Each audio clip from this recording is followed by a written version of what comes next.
తెలియజేస్తున్నా. మిత్రులారా, మీరు ఆలోచన చేయండి.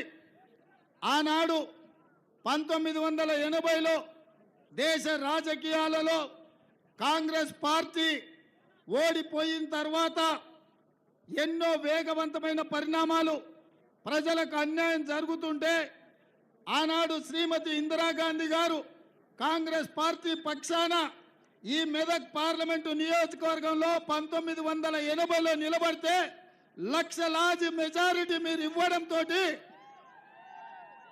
ఆనాడు ఉమ్మడి రాష్ట్రం ఆంధ్రప్రదేశ్లో 42 ఎంపీ సీట్లుంటే 41 ఎంపీ సీట్లు తెలంగాణ రాష్ట్రం నుంచి ఇచ్చి శ్రీమతి ఇందిరాగాంధీని ఈ దేశానికి ప్రధానమంత్రిని చేసిన చరిత్ర మన తెలంగాణ గడ్డకుంది, మన మెదక్ ప్రాంతానికి ఉంది.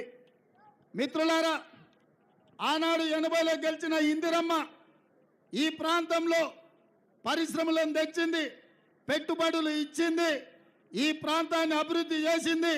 ఈరోజు దేశంలో నలుమూలల నుంచి కార్మికులు వచ్చినా, కర్షకులు వచ్చినా, వ్యాపారస్తులు వచ్చినా, పెట్టుబడిదారులు వచ్చినా మన ప్రాంతానికి ఆనాడు జవహర్లాల్ నెహ్రూ గారు మనకు బిహెచ్ఎల్ ఇచ్చిండ్రు.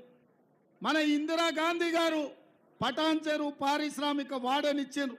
ఈ ప్రాంతంలో డిఫెన్స్ ఫ్యాక్టరీలు, ఆర్డినెన్స్ ఫ్యాక్టరీలు, రిసార్ట్లు, వందల వేలాది పరిశ్రమలు ఇవాళ మెదక్ జిల్లాకు వచ్చి దేశానికే ఆదర్శవంతమైన పారిశ్రామిక వాడ ఈరోజు ఈ మెదక్ జిల్లాలో ఉంది. పక్క రాష్ట్రాల నుంచి, పక్క జిల్లాల నుంచి, వివిధ రాష్ట్రాల నుంచి ఏ భాష వాళ్ళు వచ్చినా మెదక్కు వస్తే మీరు మీ గుండెల్లో పెట్టి చూసుకున్నారు.